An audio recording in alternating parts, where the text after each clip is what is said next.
തോയിഫിലാണുള്ളത്. തോയിഫിൽ ഇവിടെ വരുമ്പോൾ അബ്ദുല്ലാഹിബ്നു അബ്ബാസ് റളിയല്ലാഹു അൻഹുവിൻ്റെ ഖബറിൻ്റെ തൊട്ട് അടുത്ത് തന്നെയാണ് മസ്ജിദുൽ ഹുനൂൻ. മാഷാ അല്ലാഹ്, ഇതിന് വലിയൊരു ചരിത്രമുണ്ട്. ഉമർ ഖാദി റളിയല്ലാഹു അൻഹുവിൻ്റെ ഉസ്താദായിരുന്നു മമ്പ്രന്തങ്ങൾ. അവരുടെ ശിഷ്യനായിരുന്നു ബൈത്താനി മുസ്ലിയാർ.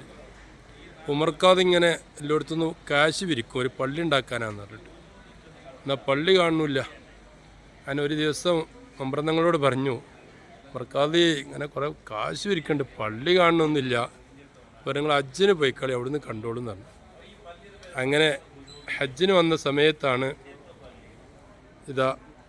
ഇവരെ പരിചയപ്പെടുത്തി, നിങ്ങളെ നാട്ടുകാരിവിടെ ഒരു പള്ളി ഉണ്ടാക്കുന്നുണ്ടെന്ന് പറഞ്ഞു. അങ്ങനെ ഉണ്ടാക്കിയ പള്ളിയാണിത്. മസ്ജിദുൽ ഹുനൂദ് അതായത് ഇന്ത്യക്കാരുടെ ജാമിഉൽ ഹുനൂദ്, അതായത് ഇന്ത്യക്കാരുടെ പള്ളി. ഇന്ത്യക്കാരിൽ നിന്ന് കാശ് പിരിച്ചുണ്ടാക്കിയ പള്ളിയാണ്. അല്ലാഹ് അവരുടെ ദർജ അല്ലാഹ് വർദ്ധിപ്പിക്കട്ടെ. സ്വർഗത്തിൽ വെച്ച് കാണാൻ അല്ലാഹു തൗഫീഖ് നൽകട്ടെ.